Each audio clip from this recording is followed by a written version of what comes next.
আসসালামু আলাইকুম। সবাই কেমন আছেন? আশা করি সবাই খুব ভালো আছেন। আজকে 2025-এর প্রথম দিন, 1 তারিখ।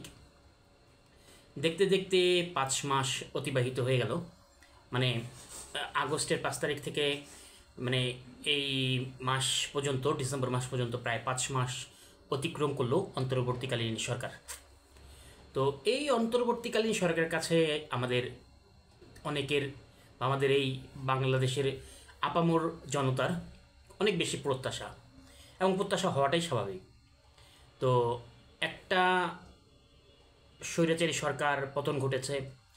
একটা স্বৈরাচারী সরকার পতনের পরে একটা অন্তর্বর্তীকালীন সরকার ক্ষমতা নিয়েছে।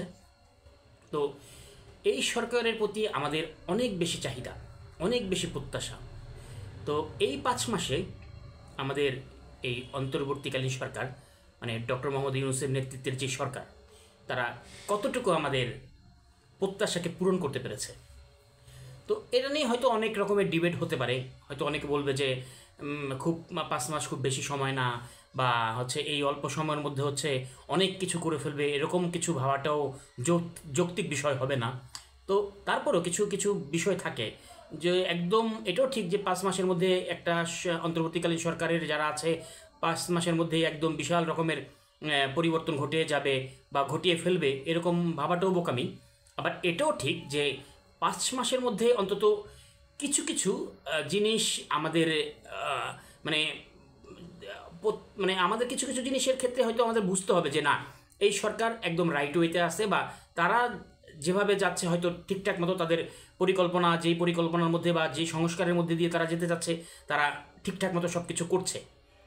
তো হয়তো তাদের সেই প্রত্যাশা আছে বা তারা সেই চেষ্টা করছে, হয়তো সব কিছু হচ্ছে না। তো একটা সময় হচ্ছে কিছুদিন আগেও জিনিসপত্রের দাম খুব বেশি ছিল, তো এখন হয়তো জিনিসপত্রের দাম অনেকটা কমেছে, হয়তো সামনে আরও কমবে। তারপরেও মানে জনগণের যে প্রত্যাশা, ওই প্রত্যাশাটা কিন্তু এই 5 মাসে পূরণ হয়নি। তো এর মধ্যে আবার কিছু বিষয়, সরকারের মধ্যেও কিছু কিছু কাজ, কিছু কার্যকলাপ নিয়ে মানুষের মধ্যে প্রশ্নবিদ্ধ হচ্ছে। তো এই কিছুদিন আগে বাংলাদেশ সচিবালয়ে আগুন লাগার একটা ঘটনা ঘটলো। বাংলাদেশের ইতিহাসে কখনোই সচিবালয়ে আগুন লাগেনি। তো আগুন লাগার ঘটনা ঘটলো, এবং সবাই ভেবেছিল যে এই আগুনটা হয়তো বিগত সরকার, মানে স্বৈরাচারী শেখ হাসিনা সরকারের যেই দোসররা বা সচিবালয়ে যেসব আমলারা এখনও রয়ে গেছে, তার দোসররা হয়তো এটা আগুনটা লাগিয়েছে, এরকম আমরা হয়তো সবাই ভাবছি। তো এর মধ্যে কি হলো যে একটা এর মধ্যে একটা তদন্ত, একটা কমিটি গঠন করা হলো। 3 সদস্যের একটা তদন্ত কমিটি গঠন করা হয়েছিল। তো তদন্ত কমিটি একটা রিপোর্ট পেশ করেছে। পেশ করার পর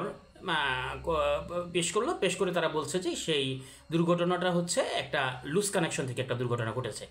তো ওই রিপোর্টের একদিন আগে, এই নিউজটা যখন হলো তার একদিন আগে আবার আরেকটা নিউজ হলো যে ওই দুর্ঘটনাটা হচ্ছে ওইখানে নাকি গান পাওয়া গিয়েছিল, এবং সেখানে নাকি ওই তদন্ত আরও উচ্চতর তদন্ত করার জন্য নাকি হচ্ছে ওই ডকুমেন্টসগুলোকে আবার বিদেশে পাঠানো হবে।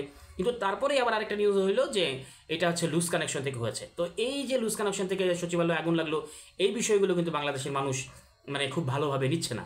তো তাদের মনে হচ্ছে যে না, কিছু একটা সামথিং রং।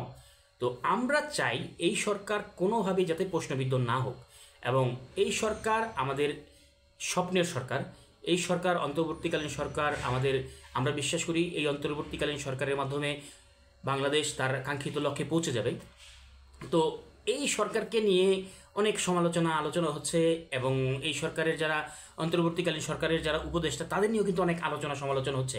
এবং আমার যেটা মনে হয় যে যারা ওই সময় অন্তর্বর্তীকালীন সরকারের যারা ক্ষমতায় বসেছে, তাদের যে তখন যেরকম সময় যেরকম হচ্ছে জনপ্রিয়তা ছিল, আমার মনে হয় এই 5 মাসে অনেকের জনপ্রিয়তা হ্রাস পেয়েছে। তো এটা হওয়াটাই স্বাভাবিক। কেন স্বাভাবিক? কারণ মানুষ যখন ক্ষমতায় থাকে তখন তাকে নিয়ে আলোচনা হয়, তখন তার হচ্ছে জনপ্রিয়তা হ্রাস পায়। এটা হওয়াটাই স্বাভাবিক। কিন্তু এখন এখন একটা বিষয় হচ্ছে যে অনেকের মধ্যে একটা চাপা গুঞ্জন আছে যে ডক্টর মোহাম্মদ ইউনূসের কি জনপ্রিয়তা কি তাহলে কমে গেছে? ডক্টর মোহাম্মদ ইউনূসকে নিয়ে কি মানুষ তাহলে সমালোচনা করছে? তো আমি যেটা বলবো যে না, অন্তর্বর্তীকালীন সরকারের সবার সমালোচনা হচ্ছে, সবার জনপ্রিয়তা কমছে, সবাইকে নিয়ে মানুষ সমালোচনা করছে। কিন্তু অন্তর্বর্তীকালীন সরকারের আমাদের যে প্রধান উপদেষ্টা ডক্টর মোহাম্মদ ইউনূস স্যার, তার ব্যাপারে আমাদের বাংলাদেশের মানুষ এখনও শতভাগ তাকে বিশ্বাস করে এবং তার জনপ্রিয়তার এক চুল পর্যন্ত কমেনি।